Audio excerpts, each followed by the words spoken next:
Bem-vindos à terceira fase da semana da transformação financeira. Agora nós vamos entrar diretamente nos investimentos, né? Na primeira aula nós aprendemos sobre organização financeira. Na segunda nós tivemos uma noção ali de como funcionam os investimentos, né? De renda fixa, de renda variável. E agora nós vamos entrar na prática, fazer um investimento de fato na prática, mostrando aqui como que entra na corretora e como que faz um investimento. Então, a partir de agora, nessa terceira fase, começa a construção do patrimônio com os investimentos. Com isso, eu vou mostrar a estratégia vencedora que me trouxe um baita de um retorno nos últimos anos, né? E aí você vai ver mais à frente como que foi esse retorno e como é extremamente simples de aplicar. Você vê aí no mercado financeiro, né? Se você acompanha bastante o mercado financeiro, estratégias mirabolantes de opções, day trade, blá, blá, blá, não resolve. Isso não adianta.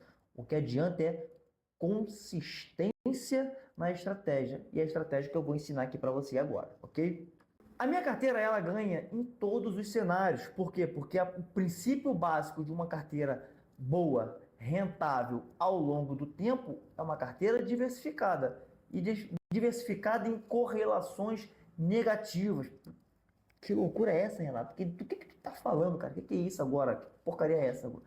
Correlação negativa nada mais é do que quando um ativo ele sobe, o outro costuma descer. Não é 100% todas as vezes na mesma intensidade. É questão de movimento, direção, tá bom? De tendência. Como, por exemplo, a taxa Selic, como mostrar aqui. A taxa Selic é essa. Caraca, essa aqui não é azul, não. Mas enfim, é essa aqui, sei lá, minha roxa, sei lá. Que pode perceber que ela aqui nessa direção de queda, como pode observar, o que acontece com o índice das ações, né, a bolsa de valores? Ela sobe, olha a tendência de subida. Então, o que acontece mais ou menos ali? Os juros, né, juros futuros principalmente, né, o que o mercado espera dos juros futuros, eles são refletidos aonde? Na bolsa de valores. E isso tem um entendimento meio que óbvio, vamos dizer assim. Se a renda fixa é a parte segura da carteira, a renda variável é a parte mais arriscada da carteira.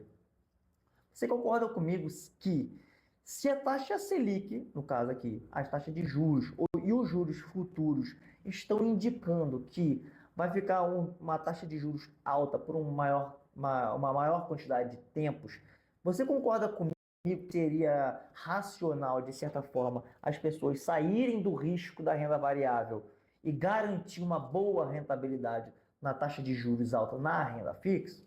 Isso é completamente compreensível, né? A relação de risco-retorno. Pô, se a renda fixa está pagando ali 13% ao ano sem correr risco, por que eu vou colocar dinheiro em ações e correr risco para ganhar 15, 16%? Então, às vezes, para esse tipo de investidor não faz sentido. Então, naturalmente, o que acontece?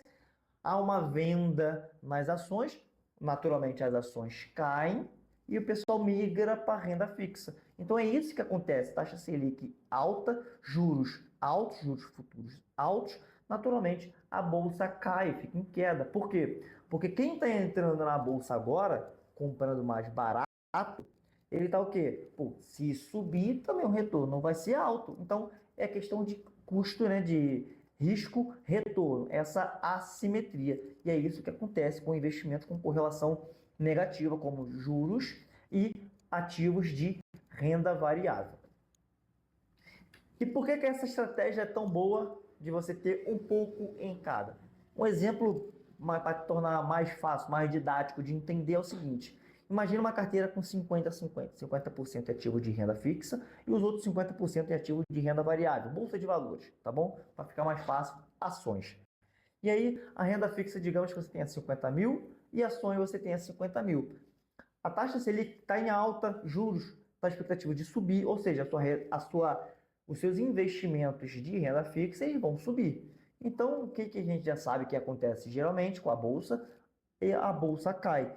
Então, digamos que nesse cenário hipotético, a sua renda fixa vai para 70 mil e a queda nas ações puxa suas ações para 30. Percebe que com essa magnitude de acontecimentos, não aconteceu absolutamente nada com seus investimentos. A bolsa de valores caiu. Ok. Ali, ó, continua os mesmos 100 mil reais, né? 50-50, 70-30. Então, você ter essa correlação negativa na bolsa de valores nos investimentos, bolsa de valores e renda fixa é muito interessante por conta desse movimento que traz essa volatilidade menor para a carteira. Porém, também traz um retorno maior quando os juros invertem. Então, você agora vai comprar na baixa essas ações, né? Porque se a sua expectativa é ter 50-50, a partir daquele momento ficou 70-30. Ou seja, você quer voltar para 50-50. Com isso, você para de comprar renda fixa, né? E passa a comprar ações, comprando na baixa, como aqui exemplifica. Comprando na baixa, mais a valorização, né, que vai acontecendo nesse período em que as ações, por exemplo, nesse exemplo, a taxa Selic está em zero, ou seja, a sua renda fixa não rendeu absolutamente nada. Então, com isso, a gente consegue perceber o quê? Que agora o seu patrimônio subiu para 140 mil reais. Isso significa que quando você diversifica a sua carteira em ativos com correlações negativas, você tem o melhor dos dois mundos. A segurança, né? Você traz menos volatilidade, menos risco para sua carteira, porém traz maior retorno no movimento de troca de juros. Então é você comprar ações automaticamente na baixa, né? Porque a partir do momento que você estabilizou a sua estratégia de carteira de investimento de 50-50, você vai querer fazer ajustes, né? E baixou muito aqui minhas ações, minha renda fixa está 70% da minha carteira, então vou comprar ações, fundos imobiliários, que seja de acordo com sua estratégia. E aí você vai subindo até voltar para 50-50. Aí depois você continua o movimento normal de aportes. Vou botar mais em renda fixa, aí depois eu vou em ações, e assim você vai jogando o jogo ali da sua carteira para o longo prazo. Trazer isso para o longo prazo é o melhor dos mundos. Menos volatilidade e mais retorno. É igual o que eu faço com a minha carteira. Por exemplo, essa foi a rentabilidade da minha carteira, foi o máximo ali que eu consegui pegar com mais assertividade o retorno, né? Porque tem alguns erros de aplicativo e tal. Desde o início de 2023, como pode observar aqui, ó, desde janeiro de 23 até aqui 19 de agosto que eu tirei esse print, agora já é 31, hoje é dia 31 de agosto, tá mais de 50% de retorno, ganhando com muita folga dos principais índices de mercado. Sem muito nada mirabolante a minha estratégia, não é nada de outro mundo, é extremamente simples de replicar. E eu vou mostrar como que eu faço essa análise para escolher os ativos que eu vou colocar na minha carteira, porque eu quero uma carteira, no meu caso, porque eu sou um perfil mais arrojado, eu quero ter ali mais de 75% em renda variável, 25% no máximo ali em renda fixa, mas porque eu sou bem tranquilo com a volatilidade. E se perceber, a minha carteira, que é essa linha aqui, que eu acredito que seja um marrom, sei lá o que é isso, isso não adianta. Pode ver que ela é bem menos volátil, por exemplo, do que a nossa própria bolsa de valores, que é essa linha mais clarinha aqui. Olha só como ela é bem mais volátil. Caiu bastante aqui, aí depois deu uma subida forte, aí depois deu uma quedinha, subiu mais forte, depois caiu bastante até aqui ali próximo a finalzinho de junho ali de 24 e agora está retomando. Agora, a minha carteira ela já é um pouquinho mais estável. Então é isso que é interessante, é você ter uma carteira com pouca volatilidade e maior retorno. Por que a minha carteira não pode ter volatilidade, Ana? Porque a gente não sabe o dia de amanhã. Você pode querer resgatar algum investimento e está em queda. Você pode estar querendo vender um ativo para comprar um outro, mas está com uma volatilidade muito grande na sua carteira, você pode vender com prejuízo.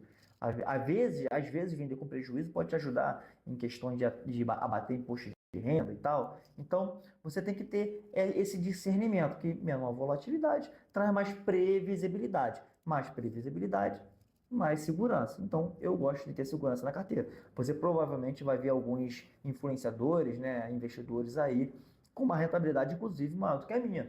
Mas se você observar a carteira, é uma porrada atrás da outra. A minha é devagarinho ali, ó, só subido, subindo e ganhando de todos os índices, inclusive não apareceu aqui, não sei por quê. Ganha inclusive do S&P 500, que é o índice americano lá da Bolsa de Valores, das 500 maiores empresas do mundo. A minha carteira ganha. Então, você tem que entender que para escolher bons ativos, você precisa estudar. Você tem que estudar. Saber estudar, vai aprofundar seus conhecimentos, é natural. No começo você vai errar, isso faz completamente parte do jogo, ok? E como que eu faço para escolher os meus ativos? Eu tenho um checklist matador. Por quê? Na Bolsa de Valores, em ações, tem mais de 400 ações na Bolsa. Fundos imobiliários? Igual, acho que tem mais de 500, se não me falha a memória.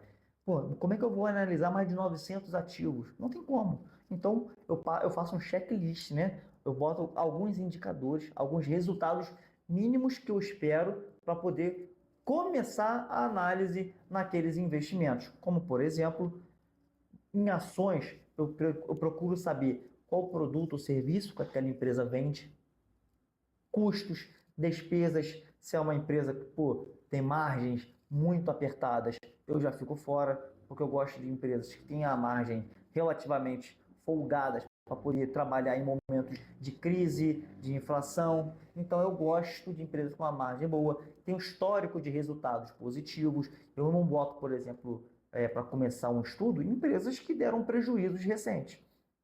Nem entra na minha análise, não vou perder meu tempo. E que tenha a alavancagem baixa ou controlada, porque tem empresas que têm dívidas bilionárias, por exemplo, Oi, Americanas, Casas Bahia, Magazine, então, Magazine Luiza. Eu não gosto desse tipo de empresa. Por quê? Porque ele combina duas coisas ruins. Margens baixíssimas, extremamente apertadas e juros e dívida muito alta. Que aí, com os juros que essas empresas têm que pagar da dívida, acaba apertando mais ainda as margens. E aí acaba, uma hora ou outra, trabalhando no prejuízo, prejudicando o resultado da companhia. E a empresa é o quê? É um negócio. Você é um investidor, você é dono daquele negócio. Você quer que aquele negócio dê resultado, dê lucro. Se fica dando prejuízo atrás de prejuízo, não faz o menor sentido você se tornar investidor daquela empresa. Tem outras que dão bons resultados, que dão lucro. Não tem por que você ficar tentando estourar uma grande valorização numa ação, que não vai mudar a sua vida. Digamos, por exemplo, que você queira investir na Oi, né, que vai ali para a sua segunda recuperação judicial e você acredita que vai se valorizar nos próximos anos mais de 200%, 300% em 3 anos. Absurdo o retorno. Mas aí você botou quanto? Ah, botei R$ 1.000. Isso aí vai fazer o quê? Vai trazer R$ 4.000 para você? Vai mudar a sua vida? Não. Por quê? O que vai mudar a sua vida de fato é a consistência nos aportes, nos investimentos no longo prazo. A gente já falou disso na aula passada. O efeito dos juros compostos. Não é uma ação específica que vai te deixar multimilionário. Não é o Bitcoin, aquela criptomoeda maluca lá que inventaram, que vai mudar a sua vida. O que vai mudar a sua vida financeira, trazer equilíbrio e prosperidade, é a consistência nos investimentos, nos aportes e saber investir da forma correta e só focar naquilo, ter disciplina. É basicamente isso, não tem mistério. Só para você ter noção, se eu vendi empresa no meu portfólio, assim, nos últimos 7 anos, vendi umas 5, 6 vezes, fui muito. Eu não vendo, praticamente eu não vendo. Deixo o trabalho, eu deixo os juros compostos agir. Vai ficando ali. Ah, aquela empresa ali tá meio assim, tá faltando tração ali. Dou uma olhada, qualquer coisa eu vendo, ou deixo ela esquecida lá no canto. Vai que daqui a uns 10 anos ela consegue dar a volta por cima. Depende, não tem certeza de nada. A gente está falando de futuro. O futuro ele é opaco, a gente não tem certeza. Então, quanto mais incertezas, maiores o risco. Então, você tem que entender que escolher boas empresas, elas tendem a permanecer boas. Mas empresas ruins, elas tendem a permanecer ruins. É normal, faz parte do jogo. Então, você vê uma Apple da vida ali, a tendência dela continuar boa é muito maior do que uma Oi que vem de problema atrás de problema se tornar boa. É muito mais difícil. Então, não estou falando que é impossível, mas é muito mais difícil. Se você está construindo um patrimônio, você tem que ter o mínimo de certeza do que vai acontecer no futuro. E aí você faz isso como? Escolhendo bons ativos, ok? E nós temos o preço justo, né? Que é o fluxo de caixa descontado. O que é isso? O projeto no futuro quanto que aquela empresa poderia gerar de resultado, de lucro, de caixa, e eu trago a valor presente. E aí, por quê? Porque o que eu espero como investidor é o quê? Que essa empresa gere caixa e me pague dividendos no futuro, né? Dividendos é lucro. É igual comprar, eu investir numa uma carrocinha de cachorro quente, eu vou viver do lucro daquela carrocinha. É o dividendo, é a mesma coisa. Então, se eu não quero o retorno agora, mas eu quero lá no futuro, eu vou trazer esses fluxos de caixa a valor presente. Aí tem uma fórmula matemática, tem uma técnica por trás disso, para eu chegar mais próximo ali do quanto deveria valer aquela empresa. Ok? Eu não vou trazer essa informação para vocês aqui nessa aula, eu sinto muito, mas seria de certa forma injusta para os meus alunos. Essa informação eu levo só para os meus alunos dentro do Carteira Blindada, que aí é muito mais técnico, é mais aprofundado, eu não conseguiria atender aqui também dentro de pouco tempo, tá bom? Eu espero que entenda e se você quiser saber como faz, achar o preço justo de uma ação, eu vou abrir hoje a quinta turma do Carteira Blindada. Fica ligado aí, tá bom? E nos FIIs, como é que eu faço para escolher os FIIs, né? Um filtro que eu passo antes de escolher, porque tem FIIs horríveis. Tem FIIs caros, muito caros. Tem FIIs muito baratos, mas estão muito baratos. Mas estão muito baratos por um motivo, porque ele tá com patrimônio, né? Com seus ativos ali, de certa forma, ruins. E aí tá dando prejuízo, vamos dizer assim, aos seus cotistas. Então você tem que saber ali avaliar se o preço daquele patrimônio faz sentido através do preço, o valor patrimonial. É uma das métricas que a gente olha. A diversificação daquele patrimônio, daquele fundo. Aquele fundo imobiliário tem o que em carteira? Ah, ele só tem um imóvel lá no meio do deserto. Não faz sentido para mim. Agora, o histórico de dividendos, né? Porque quem investe em fundos imobiliários está mais focado naquele recebimento de rendimentos de forma mensal e isentos de imposto de renda. Qualidade do imóvel, né? Se você for investir no imóvel ali, no fundo imobiliário que seja de tijolo, né?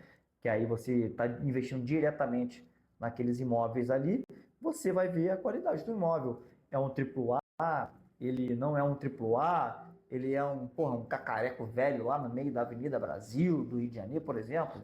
Aí você tem que avaliar a qualidade do imóvel também. E também eu olho que vacância, se esses imóveis estão vagos. Porque se o imóvel está vago, não está gerando receita. Se não gera receita, eu não recebo meus dividendos. Então, vamos fazer isso na prática agora? Então, para isso, eu uso o site Status Invest. Status Invest.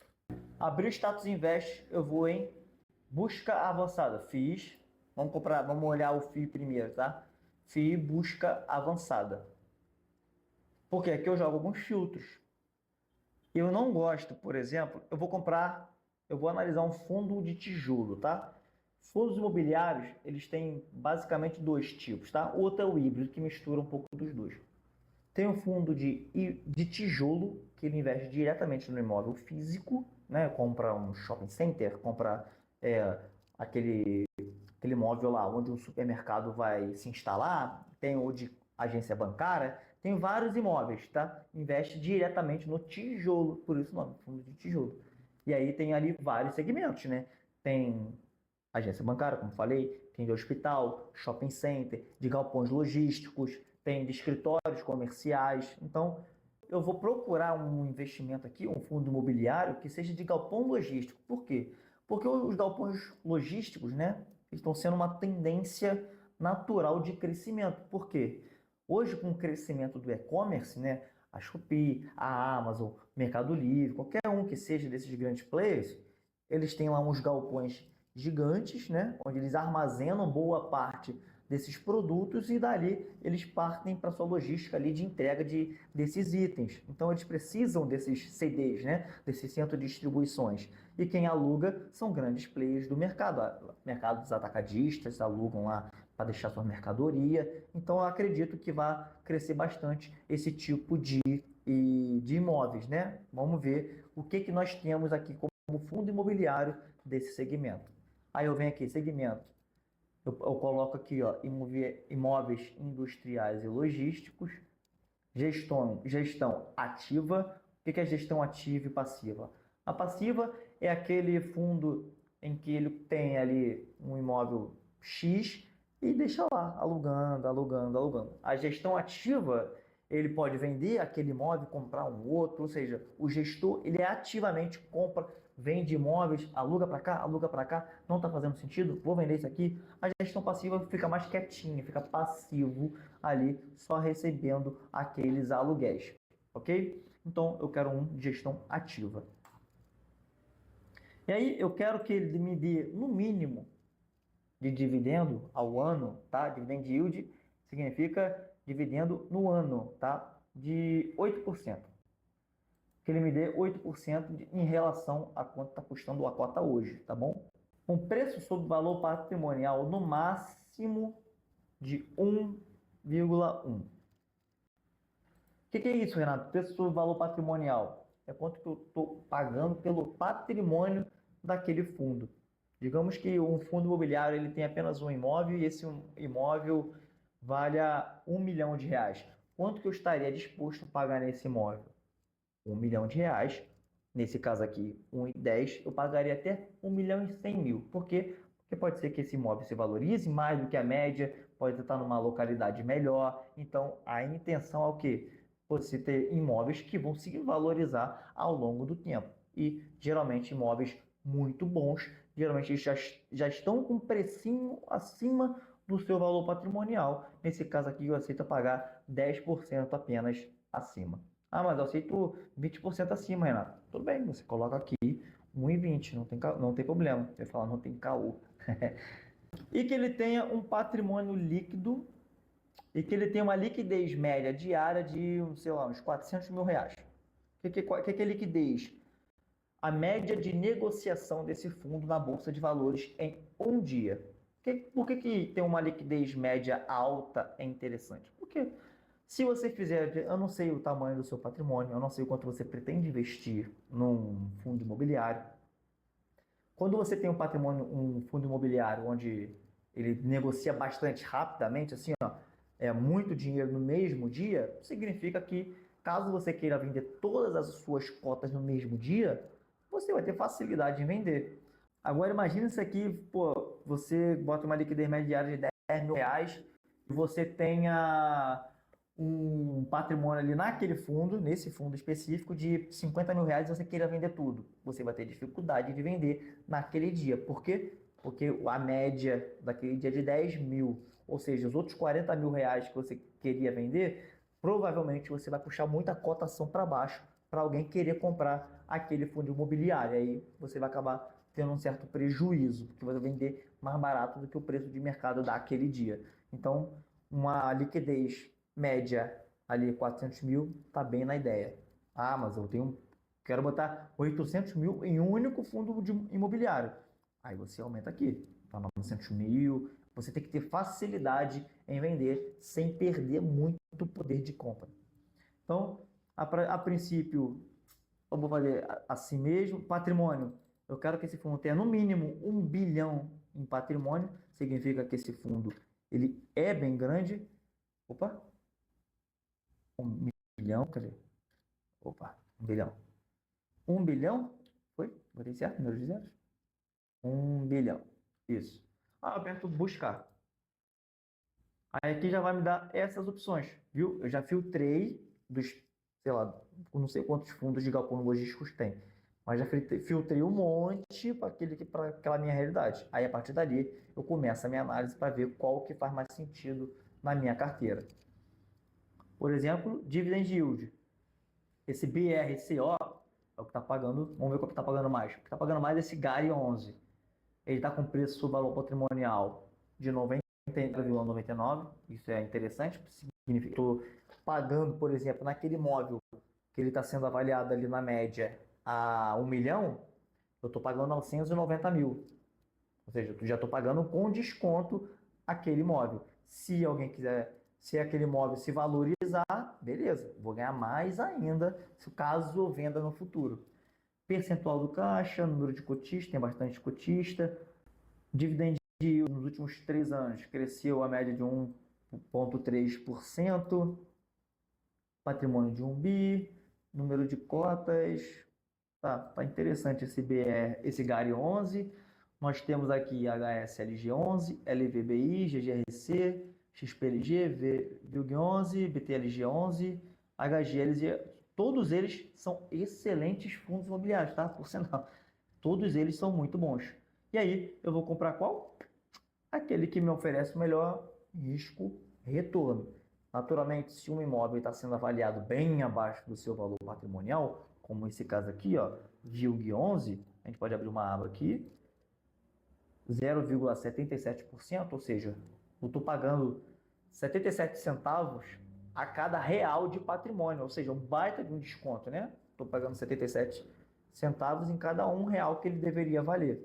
Hoje a cotação dele está na casa de 88. Vamos ver o que está acontecendo com o fundo para ele estar tão descontado assim. Vamos ver o retorno. Ó, só nos últimos 12 meses ele caiu mais de 15%. Preço do valor patrimonial 0,77. Vamos ver os dividendos. Agrupar por ano para ficar mais fácil. Ele deu uma queda, ó. 2022 para 2023. 2024 não encerrou ainda, né? Mas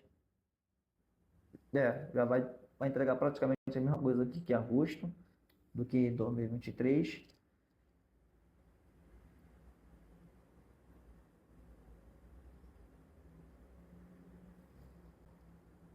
O patrimônio líquido dele está, de certa forma, constante.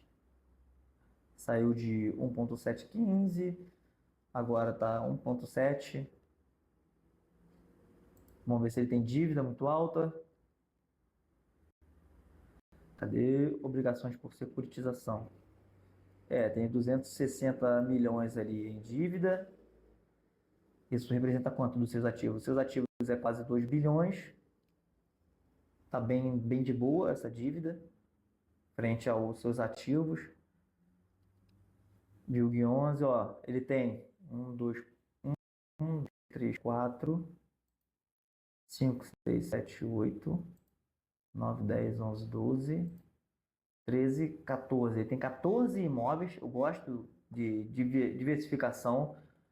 Só vamos ver os locais. Ó, local, a maior parte dele está em Minas Gerais. Eu não gosto, tá? Eu não gosto dessa concentração que não seja em São Paulo, tá? Porque não tem jeito. São Paulo é o maior PIB do Brasil. Ou seja, eu gosto dessa dinâmica de fundos de logística perto do seu cliente. Não dá. Os paulistas são os maiores consumidores. Então, quanto mais perto o centro de distribuição estiver dos clientes, menor vai ser o custo com transporte, o menor vai ser o frete, e assim, mais rápido vai ser a entrega. Então, eu prefiro a concentração desses ativos em São Paulo. Pode ser por isso também, tá? Além da vacância. Aqui, ó, esse aqui tá bastante percentual dele vago. Vacância é quando tá vago, tá? Tá vago aqui uma parte. 8% desse aeroporto aqui do Guarulhos tá vago. 17 aqui, Parque Logístico em Pernambuco, tá vago, 17%, 12, já vi isso aqui.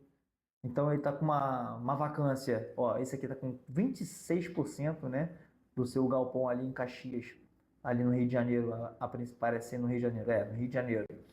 Está vago, então eu fico meio que de fora, tá? Faz sentido de certa forma, então tá com esse desconto, né? Não é à toa que tá com desconto. Porque o mercado acredita que no futuro possa piorar, vamos dizer assim. Então, vamos voltar aqui. Então, esse VILG 11 eu estou fora. Se a minha intenção nos fundos imobiliários é ter retornos recorrentes mensais, eu quero ter uma garantia a mais, uma certeza a mais. Vamos ver o LVBI 11. Está com uma quedinha de 3,2% no ano.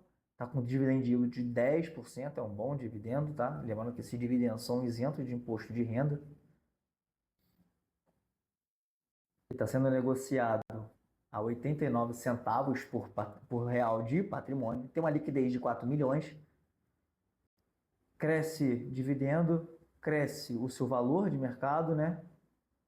Nos últimos 3 anos.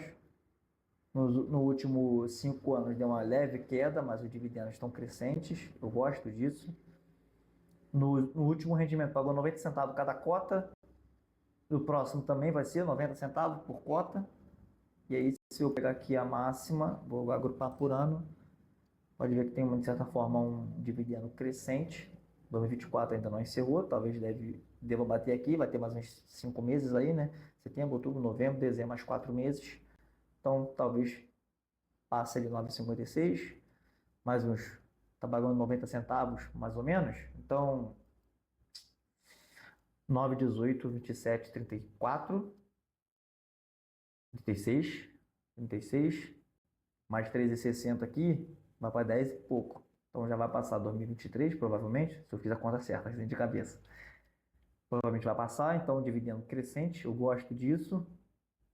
Aqui diz que ele é de logística já, né? Beleza. Patrimônio líquido crescente, eu gosto do patrimônio crescendo, né? Que o patrimônio é o nosso dinheiro. Vamos ver se ele tem dívida. Obrigações por securitização, cadê? Não tem dívida, isso é muito bom. Isso é muito bom. Ativos, quanto que ele tem de ativos? Ele tem 2 milhões em ativos. Só imóveis tem 1,4 bilhão em imóveis, tá? Tem dinheiro em caixa, tem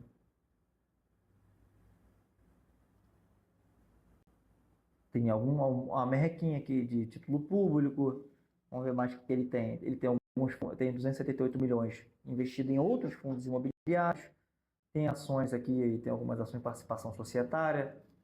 Então, é um fundo interessante em questão de ativos, tá? E aqui valores que ele tem a receber, né? Aqui fala se ele vendeu algum imóvel, de outros, o de aluguel, eu posso ir tirando. Eu quero ver o que ele tem aqui, ó. Ele tem esses valores aqui para receber de venda de algum imóvel. Ele vendeu imóvel, tá? Ele vendeu imóvel, mas isso aqui é em junho, já deve ter passado já. Dentro do relatório gerencial você consegue observar isso com mais detalhe. Vamos ver os imóveis dele, tá? Ele tem um galpão Pirituba, tá completamente ocupado. Ele tem um galpão em Itapevi, tá 5% do vago, é de boa, 5%. E só isso de parte do galpão vago, 5%. E tá tudo em São Paulo. Tá tudo em São Paulo, já gostei. Ele tem uma diversificação em questão de ativos, né? Caso, por exemplo, esse galpão aqui fique inadimplente. Quem tá alugando aqui fica inadimplente, beleza? Tem os outros para segurar as pontas. Então, a diversificação do patrimônio também é interessante. Porque é igual você ter ali 10 kitnets, é melhor do que você ter um imóvel no valor das 10 kitnets. Porque você só vai ter um inquilino. Aqui você vai ter 10. Se um desses caras que estão alugando tua kitnet ele ficar inadimplente, beleza, tem 90 ali para segurar a sua renda. Agora, o cara que só tem um imóvel grande já fica em maus lençóis caso haja a inadimplência daquele inquilino, ou a saída, né? Então, por conta disso, pelos dividendos crescentes, por conta do seu valor patrimonial abaixo de 1, né? Abaixo de 1,10, na verdade, que eu coloquei o filtro, né? Ou seja, eu estou comprando com baita de um desconto, paga bons dividendos, então eu vou comprar esse LVBI 11, tá? Os outros ali também são relativamente bons, mas só você ter noção ali de como funciona mais ou menos, é assim que eu compro os meus investimentos em fundos imobiliários, ok? Então guarda aí LVBI 11, é o fundo imobiliário que eu vou comprar. Agora vamos olhar as ações. Qual ação que eu vou comprar e por quê? Busca avançada, mesma coisa, vou passar um filtro inicial. Eu não posso colocar muito filtro aqui, por quê? Porque existem alguns setores que eu gosto e que se eu colocar um certo filtro, ele não aparece. Por exemplo, o setor bancário, ele não aparece. Se eu colocar aqui, por exemplo, o ROIC, porque bancos não têm ROIC. Já vai entender o que significa ROIC, tá bom? Então, se eu colocar qualquer coisa aqui, os bancos somem, inclusive aqueles que estão bons e baratos. Isso é um spoiler, porque eu já sei até o que eu vou comprar. Então, o que eu quero aqui? Eu quero os dividendos no mínimo de 6%, um PL no máximo de 10%. O que é PL? PL é preço sobre lucro. É quanto que eu estou disposto a pagar hoje nessa empresa em relação a quanto que ela lucra. E o que determina esse indicador? Se eu estou pagando por um lucro, estima-se que o quê? O lucro de uma empresa ele é anual, ok?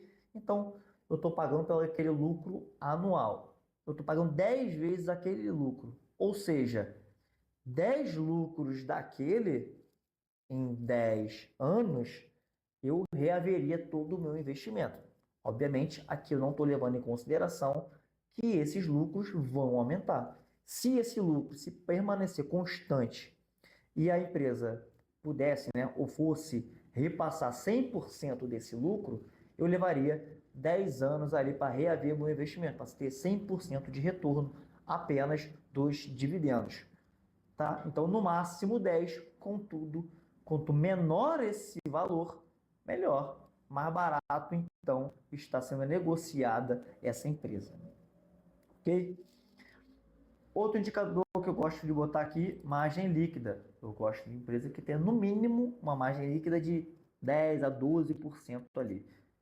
Abaixo disso, já tem a margem mais estreita, mais apertada, e como eu disse, em momentos de crise ali, inflação alta, e ela não consiga repassar esse custo para o consumidor, ela vai acabar amargando prejuízos, conforme aconteceu com as varejistas, quando a taxa de juros subiu muito, porque a inflação subiu muito, e é natural, porque, pensa comigo, se eu recebo um salário e há uma inflação muito grande, ou seja, o preço dos bens e produtos estão ficando mais caros, ou seja, e meu dinheiro é limitado, eu vou deixar de comprar, por exemplo, de trocar minha geladeira agora, nesse momento, vou ter que direcionar meu dinheiro para comida, para aluguel, essas coisas. Então, essas empresas varejistas, elas costumam ter esse tipo de problema, né? De margens apertadas, porque quando chega um período inflacionário, o consumidor tem que escolher aonde que ele vai gastar. E geralmente isso não é prioridade no gasto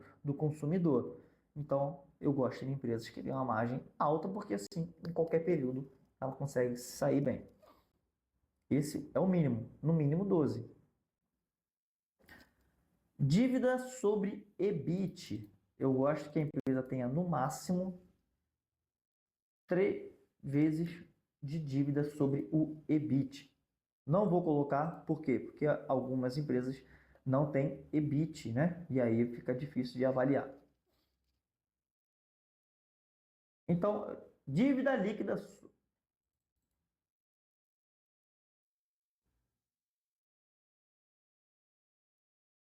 Dívida líquida sobre EBIT, eu gosto de no máximo 3.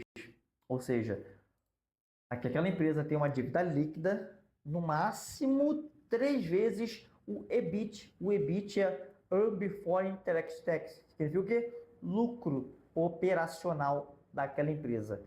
Quanto que aquela empresa lucra nas suas operações antes dela ter que pagar impostos, antes dela ter que pagar ali juros ali de financiamento, essas coisas, taxa de juros. Então, quanto que as operações, né, geraram de lucro para aquela companhia. E aí, ter uma dívida de 3 vezes aquilo ali é aceitável. Significa que em 3 anos, esse lucro operacional seria capaz de pagar aquela empresa. Seria capaz de pagar aquela dívida. ROI, que é o retorno sobre o patrimônio líquido, Return on Equity, tá? Retorno sobre o patrimônio líquido. Patrimônio líquido nada mais é que o dinheiro do acionista. Se, por exemplo, você compra uma empresa lá, digamos que ela tenha R$ 1 milhão em ativos. Então, ativos é tudo aquilo que gera dinheiro, ou próprio dinheiro, né? Caixa, imóvel, aplicações de investimento, tudo isso é ativo. E tem os passivos. Os passivos é tudo aquilo que a empresa deve. Basicamente são fornecedores e dívidas, né? Pelo financiamento emprestado e tal, geralmente é o passivo. E aí o que sobra? O que sobra é o patrimônio líquido. Ou seja, se eu tenho R$ 1 milhão em ativos e meu passivo, né, o que eu devo é 800 mil, significa que se eu pegar tudo, meu ativo, vender tudo, converter tudo para dinheiro e pagar o meu passivo, vai me sobrar 200 mil no bolso. E aí, vou distribuir entre os acionistas daquela empresa, né? Porque a empresa foi liquidada. Então, se você tem um retorno sobre esse dinheiro do acionista, eu gosto que esse retorno seja acima do quê? Da taxa Selic, senão não faz sentido. Melhor pegar o meu dinheiro, em vez de botar na empresa, eu coloco na taxa Selic, faz sentido? Se uma empresa não traz retorno alto para o acionista, não faz sentido ter dinheiro naquela empresa. Se você pega ali um ROI de 10% nessa empresa, é muito mais fácil aquele cara vender aquele negócio, vamos dizer assim, e colocar no Tesouro Selic e ganhar 10,5% sem risco. Então você tem que cobrar um retorno acima do risco. Então eu vou colocar aqui um ROI, eu exijo que o ROI seja ali no mínimo 15%. Vamos ver o que vai aparecer. Passivo, babará, beriri, bororó. Eu quero que a empresa cresça a receita. Nos últimos anos ela tenha crescido a receita de pelo menos 2%. Isso é juros compostos, tá? Ela, no primeiro ano para o segundo, aumentou 2%. Aí desse valor novo, aumentou mais 2%. Então é assim, vai no mínimo 2%. E o lucro também, tem que crescer o lucro, né? Não adianta crescer menos o lucro, que o retorno ao acionista é menor. Então vamos buscar, vamos ver o que tem aqui. Qual a empresa dessas aqui que eu acho mais interessante? Né? Como PL, ele é um indicador que mostra em quantos anos eu vou reaver meu investimento. Logo, quanto menor, melhor. Concorda comigo? Não é? Vou receber antes do meu investimento. Naturalmente, o meu retorno vai ser maior. Se eu vou receber em menos tempo, significa que eu tive um retorno melhor. E qual é que está com um PL ali mais interessante? Nesse caso, caramba, cadê? Nesse caso, nós temos aqui Banco do Brasil, Banco da Amazônia, essa empresa aqui. Qual é essa? Cosen. Porém, uma empresa que já se desvalorizou mais de 30% só nesse ano, não tem liquidez, pode ver que não tem nem cotação. Ó, a liquidez dela é muito baixa. Tem 16 mil reais só de liquidez média diária, então estou fora. Então, por conta disso aqui, vamos ver, Banco do Brasil tem um dividendo de 8,89, um bom dividendo. Patrimônio líquido, PEG rate entre 0 e 1, significa que ela está barata, que cresce lucro. Preço sobre valor patrimonial, eu estou pagando 90 centavos em cada 1 milhão que ela tem de patrimônio líquido, ou seja, eu estou pagando com mais de 10% de desconto o patrimônio líquido dela, então isso aqui já torna ela interessante. Vamos dar uma olhada mais?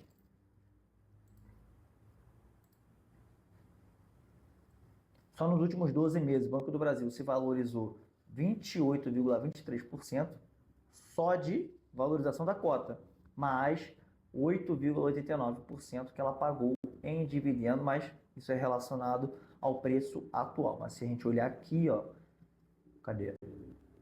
Quanto que ela pagou de dividendo? Cadê? Aqui. Só em 2024, ela já pagou 1,95 nesse ano, tá bom? Subindo aqui, nós vamos olhar esses indicadores, tá? Ela tem um indicador bom aqui, PL de 4,61, significa que se ela mantiver esses lucros sem crescimento e ela pagar tudo em dividendo, levaria 4 anos e uns 7 meses ali para poder reaver meu investimento.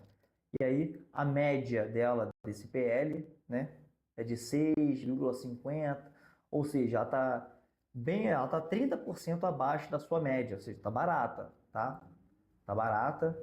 Ela está sendo negociada, por exemplo, com uma margem líquida de 13%, isso é muito bom. Ela não tem ROIC.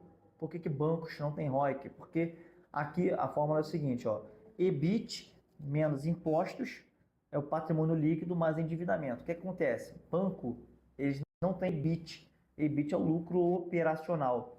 O banco não tem operações, né? A fonte de receita, vamos dizer assim, do banco é de intermediação financeira, né? Eu pegar dinheiro emprestado aqui a 3%, passa emprestado a 20%, e E aí ela vai ficando com essa diferença. Isso entra na DRE, no demonstrativo de resultado da empresa, como resultado financeiro, que é lá embaixo no demonstrativo, ou seja, não pega na receita bruta original da empresa como se fosse uma empresa que vende calçados, por exemplo.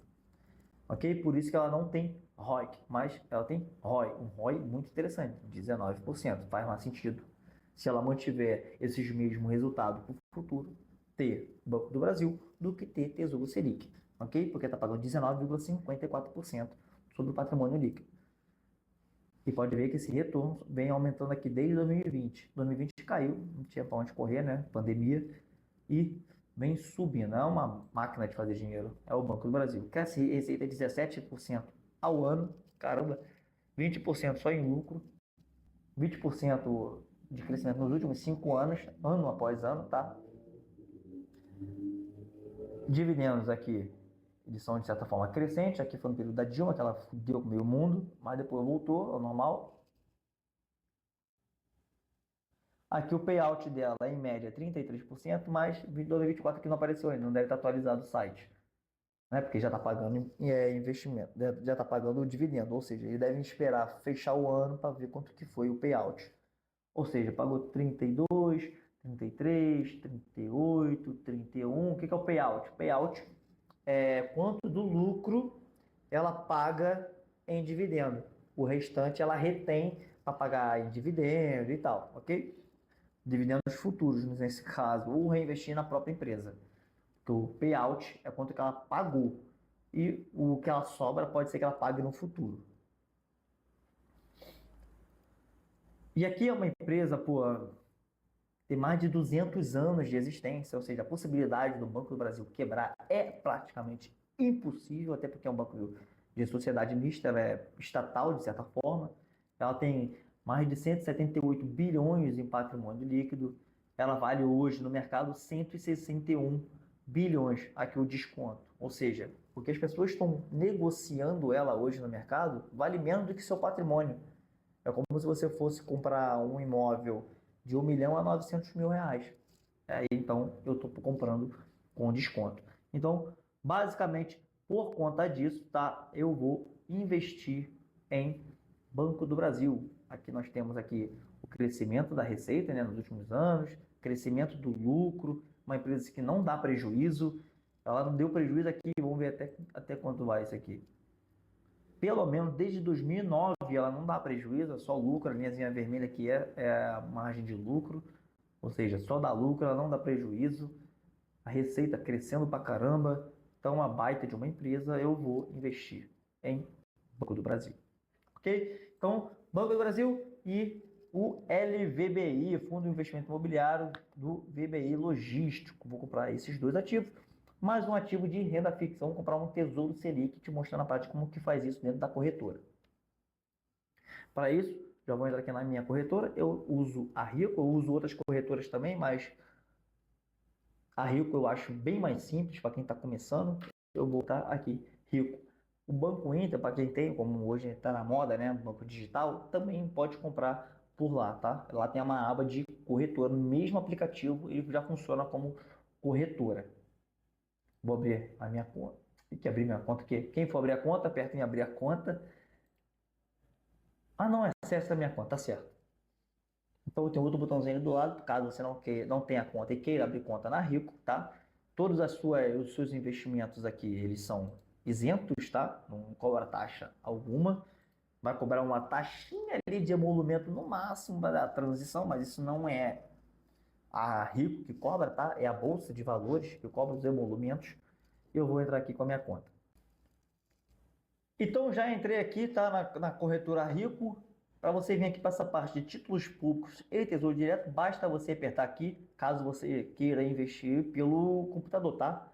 Pelo aplicativo é as mesmas opções, porém vai estar em layout diferente, ok? E aí você vem aqui, ó, tesouro direto e títulos públicos, que já vai te jogar nessa página aqui. E aí, agora você tem duas opções aqui nesse caso, títulos públicos ou ir para o tesouro direto.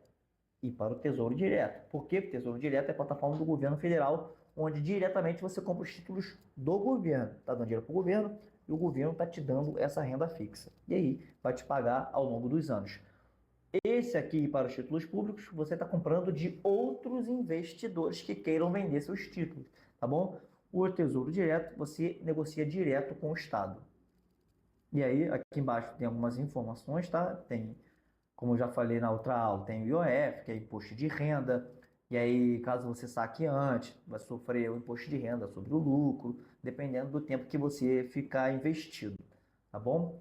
Tesouro Direto.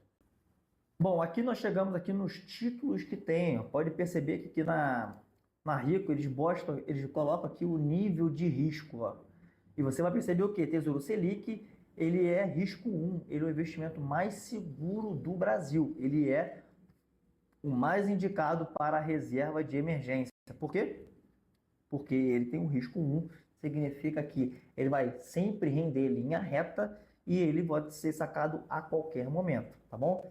Obviamente tem que respeitar uma regrinha ali de horário só, mas no mesmo dia, se você sacar ali até 1 hora da tarde, você recebe no mesmo dia. Do contrário, se você passar de 1 hora e solicitar o resgate, você recebe no próximo dia útil. Ou seja, você tem acesso muito rápido ao dinheiro, ok? Então, Tesouro Selic, eu prefiro o de 2029, porque caso eu não precise sacar, resgatar esse investimento, eu vou pagar imposto de renda só em 2029. Agora, se eu pegar o de 2027, daqui a 3 anos eu já vou ter que pagar imposto, para depois eu pegar esse dinheiro e investir de novo, ou seja, eu vou interromper por um período ali a máquina dos juros compostos a meu favor. Então, eu vou deixar só para 2029. Isso porque não tem outro aqui, senão eu botaria para mais para frente ainda. E aí, aqui ele vai me pagar Selic mais 1, não, mais 0,15 e risco 1. Tem outros tipos aqui, tem prefixado 2027, IPCA 2029, tem esse Educa Mais, tá? Que você vai ver, tem um monte aqui, ó, rapidamente, se você quer saber o que é o Educa Mais, ele é muito parecido com o IPCA, né? Vai te proteger a inflação mais o combinado. Nesse caso aqui, inflação mais 6,38. O que significa isso? Esse título, quando você vai comprando ele todos os dias, todos os meses, que seja, vai comprando, vai comprando, vai comprando, vai comprando, vai comprando. Em 2026, dia 15 de janeiro de 2026, se não me falha a memória, você começa a receber por 5 anos o valor do montante que você acumulou por mês. Por quê? Esse aqui é uma forma de você direcionar os seus investimentos para uma educação, para um estudo. Por exemplo, para a faculdade do seu filho. Pô, meu filho está na barriga, só daqui a 18 anos que ele vai estar na faculdade. Ou seja, em 2042, deve ter aqui, ó, Educa Mais 2042. Ou seja, aqui. Aí você ia comprar esse título aqui 2042 todos os meses, porque em 2042 o seu filho ia estar na faculdade, ia ter um montante de dinheiro relativamente grande, e aí todos os meses, por 5 anos, você receberia esse montante. No final, em 2046, esse dinheiro todo seria consumido, né, utilizado todo na educação ali do seu filho. Pode ser uma boa estratégia para quem quer ter mais certeza do futuro. Vou botar em bolsa de valores e tal. Pode ser que lá, quando você precise, a bolsa de valores possa estar em queda absurda e aí você pode ter algum tipo de problema. Isso, inclusive, eu ensino como fazer com mais clareza, com mais assertividade dentro do Carteira Blindada, tá bom? E nós temos esse aqui também, ó, o Renda Mais Aposentadoria Extra. Ele é praticamente igual, tá? O Educa Mais. A diferença é o quê? Que em vez de 5 anos pagando, né? Porque o foco ali é a educação do seu filho, uma faculdade, que geralmente são 5 anos, é para a aposentadoria, que geralmente é 20 anos. Ou seja, em 2030, né? Todos os meses você vai receber o seu patrimônio por mês. O seu patrimônio é dividido ali em 20 anos vezes 12 meses, em 240 meses. Você vai receber esse valor. Aí no final de 2049, ao final de 2049, esse valor vai ter sido todo consumido, ok? E obviamente, se você tiver lá, por exemplo, em 2040, lá depois do meio do caminho já, né? Não se preocupe, tá? Esse dinheiro continua, aquela sobra, né? Foi pagando, foi diminuindo o montante, foi diminuindo, foi diminuindo. Esse que vai sobrando, ele continua rendendo o IPCA mais 6, tá? Pode ver aqui que o risco é 37, Renato. Por quê? Porque a gente está falando de futuro. A gente não sabe no futuro como vai ser. As incertezas políticas. Quanto mais longe, maior a incerteza. E quanto maior a incerteza, maior o risco. Então, naturalmente, isso reflete no risco do investimento. Tá bom? Só para ter uma ideia desse risco-retorno, vou pegar aqui, por exemplo, ó, cadê o prefixado com juros semestrais? Aqui, ó, dois investimentos praticamente idênticos, ó. Juros semestrais 2035, juros semestrais 2035. Só que um é atrelado ao IPCA, o outro é prefixado. Por que o prefixado ele é mais arriscado do que o IPCA? Porque, no final das contas, esse daqui, o IPCA+, ele vai estar te protegendo da inflação. Ou seja, independente do que aconteça no futuro com a inflação, se ela disparar e explodir, você vai receber ali 6% acima dela ainda. Agora, se você prefixar o seu rendimento e a inflação disparar, você vai perder dinheiro. Por quê? Porque a inflação vai estar em 20%, por exemplo, tá? Tô chutando. E o seu rendimento está em 12%. Ou seja, você está dando uma perda de retorno ali de uns 8%, mais ou menos. Então, quando você investe, você tem que gerar um alfa sobre a inflação. Não adianta você só ter o retorno da inflação, você só está mantendo o seu poder de compra. Tem que manter o poder de compra e ter um a mais para poder multiplicar, continuar multiplicando o seu patrimônio e sua riqueza ao longo dos anos. Então, por isso que o prefixado ele é mais arriscado, ainda mais um mais longo como esse de 2035, que é para daqui a 11 anos. Ok? Então, o IPCA se torna mais vantajoso. Ah, mas Renato, então por que existe se não é mais vantagem? Porque a gente, como não sabe do futuro, a possibilidade também do IPCA ficar muito baixo. Ficar ali próximo de 2, 3%. Se ficar em 2, 3%, a rentabilidade média desse fundo aqui foi de 9%. Fundo não, desse título foi de 9% ao ano. Aí o prefixado ganharia. Entendeu? Como a gente não sabe do futuro, é melhor você garantir a inflação do que esperar do que vai acontecer com a inflação. Na dúvida, tu já está ganhando dela. Entendeu? Então vamos lá, vamos comprar o Tesouro Selic 2029. Aperta investir. Eu tenho um saldozinho aqui que eu ganhei esses dias de dividendos. E eu vou colocar aqui, ó. Eu tenho que investir no Tesouro Selic no mínimo R$ 151,87, tá bom. Então vou investir, como eu quero montar uma carteira 50, né? 50 renda fixa, 50 renda variável. Então vou colocar aqui R$ 300. Opa, R$ 300. Ou seja, os outros 300, né? Fundo imobiliário e ações, vai ser do renda variável. Vem aqui embaixo, aperto continuar, coloco minha senha. Ordem enviada com sucesso. Então, agora é só esperar o dia 2 de setembro, porque eu fiz essa compra agora no sábado, o mercado está fechado. Então, 2 de setembro, é só deixar esse dinheiro parado lá na corretora que automaticamente já vai ser feito o investimento, ok? Agora vamos comprar o fundo imobiliário. Eu aperto aqui em renda variável. Depois eu aperto aqui em busque e negocie ativos. Ele vai vir para cá, busque e negocie ativos. E agora eu coloco aqui qual que eu vou comprar. LVBI 11. LVBI 11 está aqui. Cada cota dele custa R$ 112. Eu posso comprar. Quantos que eu vou comprar? Se eu tenho R$ 300, tenho, na verdade, R$ 297, né? Para gastar. Já gastei 300. Então eu vou colocar aqui. Vou comprar um só. Vou comprar um só e vou comprar o restante todo do valor do Banco do Brasil.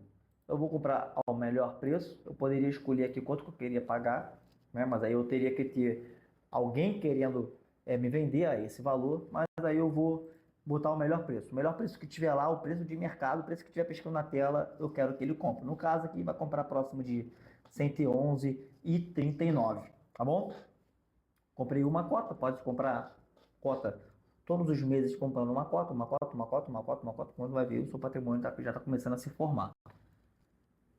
Tá aqui, aperto em continuar, Essa operação está em desacordo com seu atual perfil, ok? É porque aqui no começo quando eu comecei a usar a Rico, meu perfil era moderado, e aí eu estou comprando ações, o imobiliário está de frescura. Continuar, coloco a senha, tô conseguindo, não estou conseguindo comprar, tá bom? É um erro aqui bobo, mas deixa eu ver se eu consigo comprar o Banco do Brasil para adiantar então. Vou comprar agora Banco do Brasil, e aí eu boto aqui BBAS, que é o código BBAS3. Mas qual. Ih, tem um monte aqui, Renato. Qual que eu coloco? Vou colocar, nesse caso, o F. Por quê? Porque você vai comprar no mercado fracionário. No mercado fracionário você consegue comprar de uma até 99 ações. Se você pegar nesse primeiro aqui, automaticamente já te manda para comprar um lote de 100. Eu não quero um lote de 100. Eu quero só algumas ações para poder entrar dentro ali do meu orçamento. Então eu boto o F no final de fracionário, mercado fracionário. E aí estava 28,15 na última, vou botar aqui comprar. Então o fundo imobiliário foi 111, né? Deixa eu botar aqui na calculadora. Então 597 que eu tenho lá em reais, menos 300 fundo imobiliário, menos 111,39, me sobra 185. Ok, eita caramba. Me sobra 185, né? 185 dividido por 28,15. Ah, dá para comprar 6 ações do Banco do Brasil. 6, melhor oferta. E melhor preço, né? E dá-lhe. Estou ciente. Eu não sei, no teu, dependendo do perfil de investidor que você fizer no início do cadastro, pode ser que não precise fazer isso aqui, tá? Ordem enviada, tá bom? Comprei aqui as ações do Banco do Brasil. Agora é só esperar lá no dia 2, porque está fechado o mercado, executar a minha ordem. Para isso, só deixar lá o dinheiro parado na conta. Tá dando erro aqui na emissão da ordem, tá bom? Mas é isso. É igual ao Banco do Brasil. Ele comprei. Tá dando algum erro, porque aqui não está nem aparecendo a valor ativo, ó, tá vendo? Não sei o que está acontecendo, tá? Deve ser algum erro aqui dentro da Rico, mas é isso, ok? Não tem muito mistério. Então, eu comprei o LVBI 11, Banco do Brasil, e investi no Tesouro Selic, minha carteira de 50-50, né? 50% renda fixa, 50% renda variável.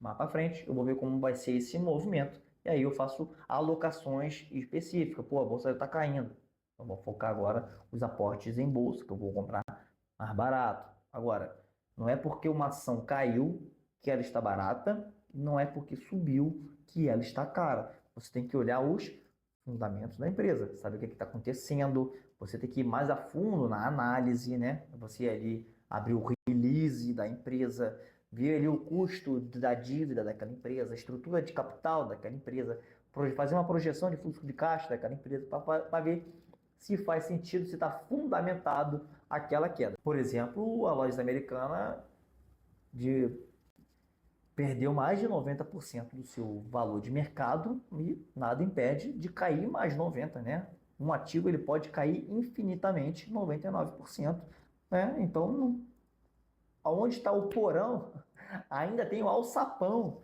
ou seja, pode cair mais, enquanto não aquela empresa não liquidar, não decretar falência, né, sair da bolsa, ela ainda pode cair 90%, 95%, 99%.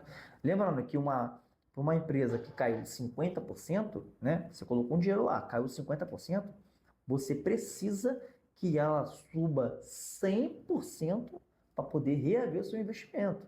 Não é voltar 50%, né? Porque se você estava com R$ 100 e aí a empresa caiu 50%, beleza, agora tem 50%. Se essa empresa valorizar 50%, agora 50% em cima desses 50%, ou seja, R$ 25, logo vai para 75. Ou seja, tu não vai para 100.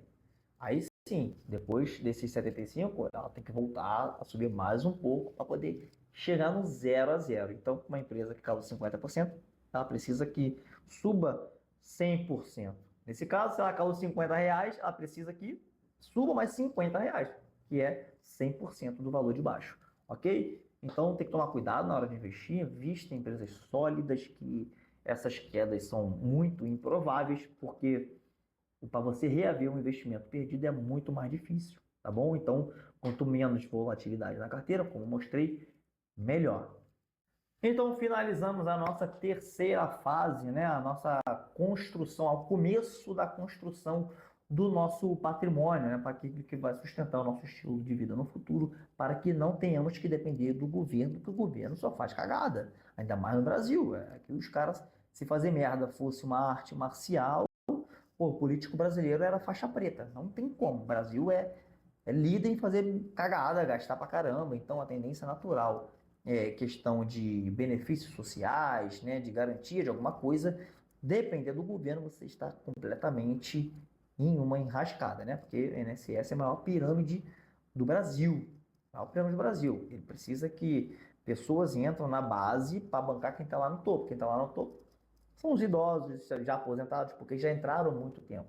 E aí, só que essa base está se estreitando. Não está tendo mais gente entrando no mercado de trabalho e os velhos estão vivendo cada vez mais. Então, a tendência natural é que esse rombo na Previdência aumente. Inclusive nas previdências militares, nas previdências dos servidores públicos, está um rombo por conta disso. Porque tem menos gente entrando no mercado de trabalho e os idosos estão vivendo por mais tempo e se aposentando relativamente antes. Então, a conta não fecha.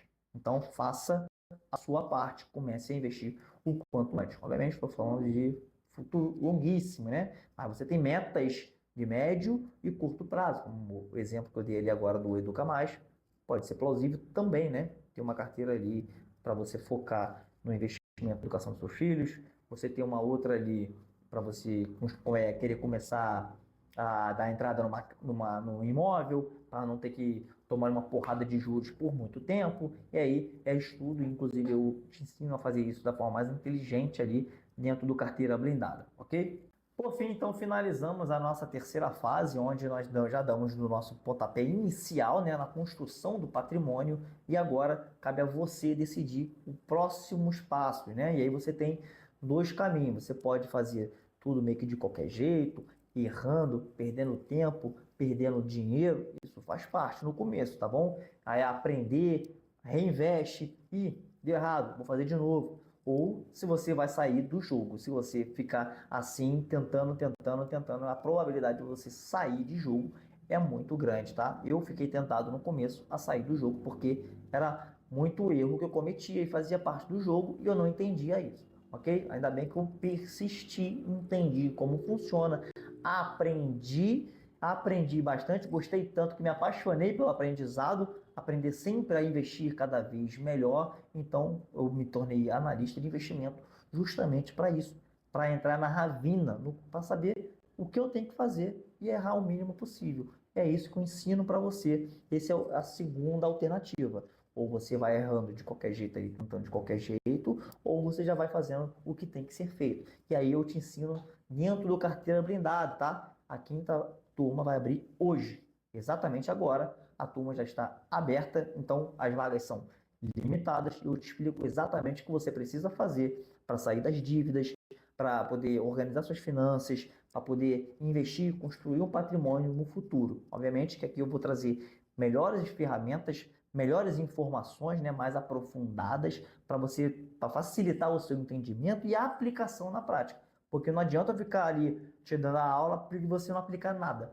Não resolve, beleza? E aí, com isso, você vai conseguir ter o quê? No final do curso, você será capaz de ter 100% do controle do seu dinheiro, 100% do controle do seu dinheiro, e já vai ter a construção do seu patrimônio encaminhada, já sabendo o que tem que fazer, investindo tanto no Brasil quanto no exterior, ainda mais no exterior, que é uma parte muito importante no seu patrimônio e que a gente, inclusive, não trouxe aqui dentro dessas aulas, porque é uma parte mais delicada, vamos dizer assim, mais importante, porém importante, e que eu dedico essa parte de investimento no exterior dedicada aos meus alunos. Não seria justo com eles eu trazer toda essa informação aqui de forma gratuita e eles tendo que pagar por uma informação parecida, né? Até porque por aqui eu ia trazer uma informação mais superficial.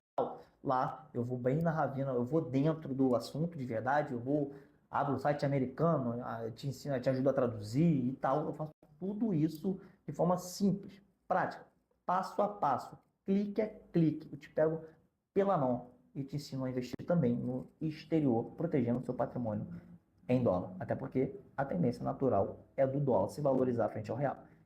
Ok? Não é à toa que minha carteira trouxe um baita de um resultado, uma volatilidade muito pequena, porque tem uma carteira bem diversificada, inclusive em moeda forte. Porque quando dá uma crise no mundo, todo mundo corre para onde?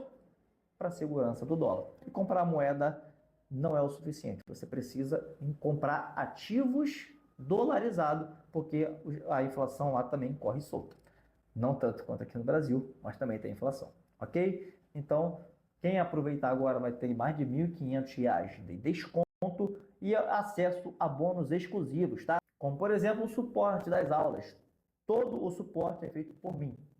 Nada de chat, nada de robô, nada de pessoa desinformada. Sou eu. Eu mesmo respondo todos os alunos, todas as dúvidas que vocês tiverem.